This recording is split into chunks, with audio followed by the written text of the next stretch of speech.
Delegates, we now want to invite our party leader to confirm whether he accepts the endorsement given by this National Delegates Conference. Thank you, Your Excellency. Welcome. Thank you. Wiper. Komwe Kenya tusikomwe. Wiper. Harambee. Remember there was need for concerted Harambee effort. It's now. Wazalendo wenzangu, with a deep sense of duty and high resolve, I accept your nomination to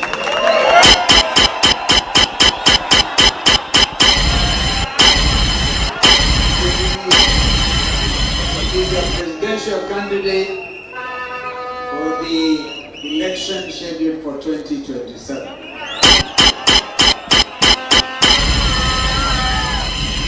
I accept it with a full and grateful heart, without reservation. And with only one obligation, the obligation to devote every effort of body, mind, and spirit to lead this exceptional patriotic front to victory and restore hope and stability to our beloved nation.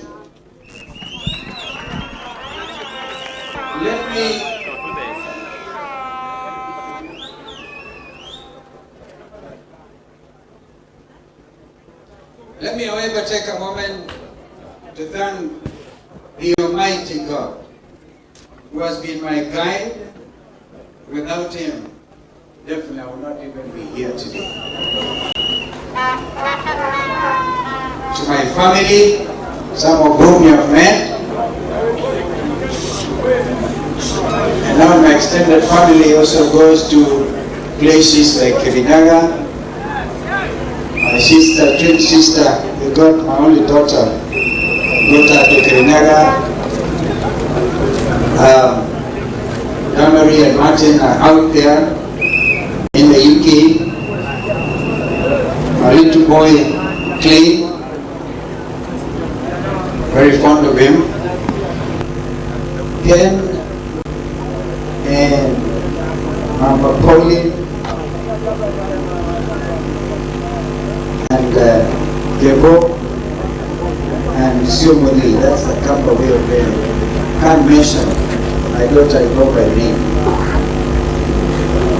So that's her name.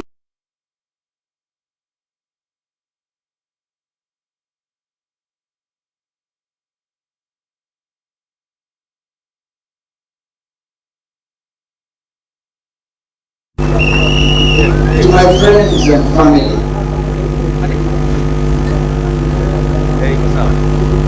who are here or watching online,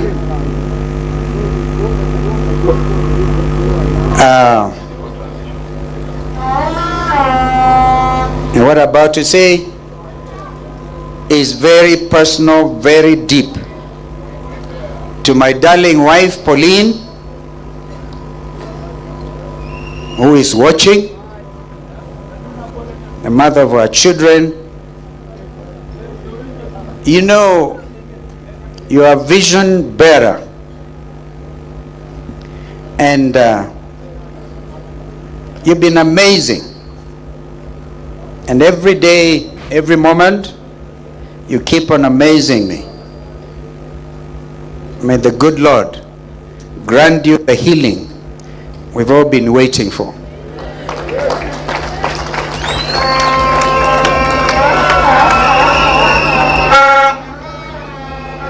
To our fellow citizens,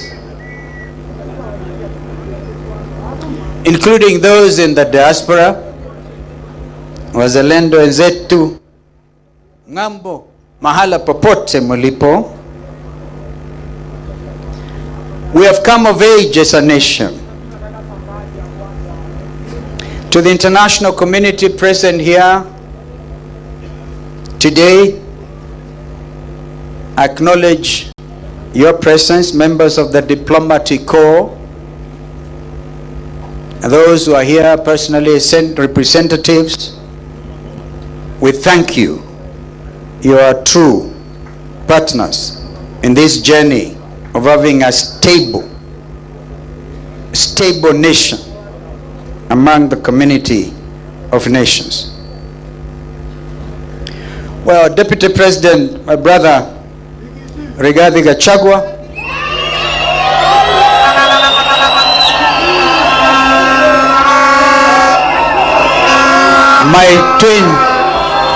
my twin sister, Mother Wangari Karua, my young brother, Eugene Wamalwa, my brother Fred Okengo Matiangi, Speaker Emeritus, one of our most distinguished Kenyan leaders, our brother J.B. Muturi. And I really commend you for writing that wonderful book. Every Kenyan who cares about his country should read J.B. Muturi's book, Calling the Country to Order. And others who have come, my friend Professor Ajakoya has sent a message of congratulation.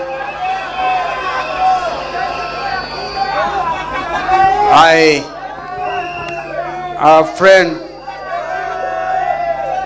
Governor Natembeya of Tanzania has actually gone down with flu. He really wanted to be here. Thank you for coming here as our special observers. And I want to recognize Engineer Maina, who is also representing our brother Governor Peter Munya. Fellow patriots, and now we seek your indulgence. I seek your indulgence. Comrades, power. Comrades, silence. Today, I stand before you with both a heavy heart and renewed determination. Our country is hurting. Our people are suffering. And this suffering is not accidental. It is the direct result of poor leadership, misplaced priorities, and a betrayal of public trust. Yet, even as we acknowledge the pain, we must never lose sight of our power to change things. I'm here today not to lament, but to lead a revolution of hope, to remind you the Kenyan spirit is unbroken, and that the dream of a better nation still burns brightly in our hearts. Wazalendo wenzangu, please listen clearly. Hope is alive, and together we shall reclaim our country, we shall rebuild our economy, and restore the dignity to every Kenyan household. Our patriotic front chose this venue, Uhuru Park, for many reasons, some of which have been elaborated by our brother Zain. History has been made here, and today, our present and our future will be proclaimed from this venue. This is our, please give me your ear, we'll come to that. This is our present circumstance today, and let us speak honestly about where we are. Na wauliza jameni unyamaza. Wewe nyamaza kidogo.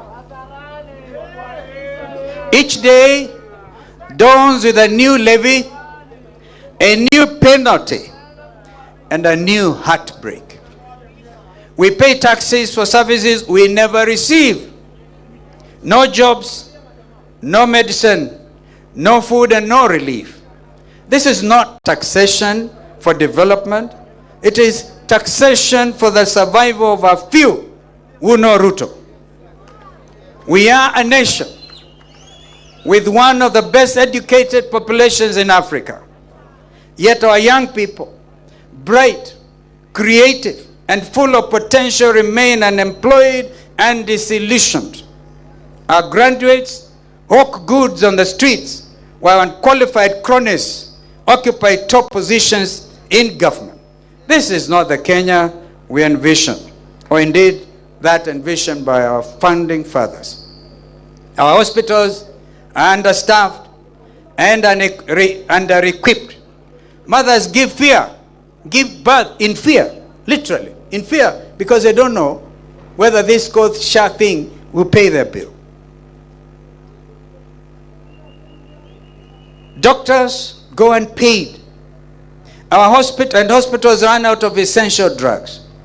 What should be universal health care has been turned into a playground of corruption. SHA shift forced on Kenyans has become the most consequential threat to our well-being. Education, once the key to opportunity, has become a burden. Parents are drowning in debt. Teachers and lecturers are demoralized. Students are uncertain of their future. As we speak, some of our best brains in this country, university dons, are on strike, and nobody seems to care. They have gotten our universities defunded, literally. A government that toys with children's education has lost its moral compass. And what of our economy? Once a beacon of growth, it now lies in disarray. Industries have closed, investors are fleeing, and ordinary Kenyans are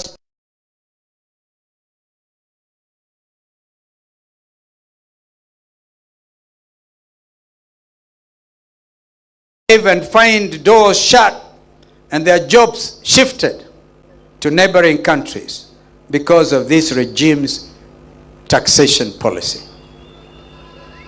What about this regime's insatiable appetite for loans upon loans upon loans? Kenya's public debt under this regime has become an albatross around our necks. They call it bottom-up economics. But what we see is bottomless corruption and a top-down greed. It is not an economic plan. It is an economic funeral, I dare say. This regime has attempted to capture all institutions to do their unconstitutional bidding. They have captured Parliament, and that is why today it stands impeached.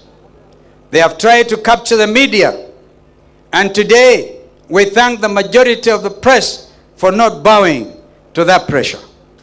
That's why you are here today, and we are very proud of you. They have attempted to capture the judiciary. We ask you not to cede to this nefarious regime's attempt to undermine you, for justice and truth are the common ties of society. Worse still is this regime's 3-year dismantle of our celebrated diplomacy.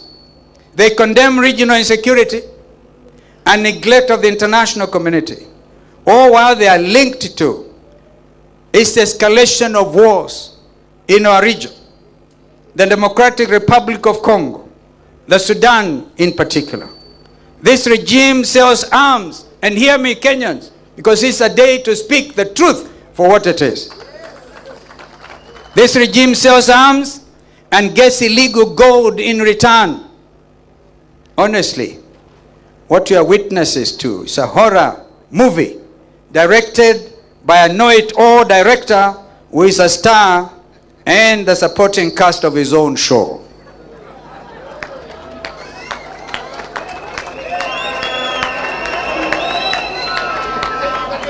The Ruto regime calls for reforms of international institutions and global agendas, including climate change, while he auctions our forests for carbon credits for his own personal aggrandizement.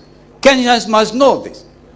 Even our forests, our national parks are up for auction. The very oxygen we actually breathe. Most heartbreaking of all is the plight of our young people, the Gen Z generation. Bold, creative, and courageous, took to the streets to demand justice, to demand jobs, to demand dignity and accountability. But their voices on June 25th, 2024 were met not with dialogue, but with bullets and intimidation. A government that silences its own children has lost the right to lead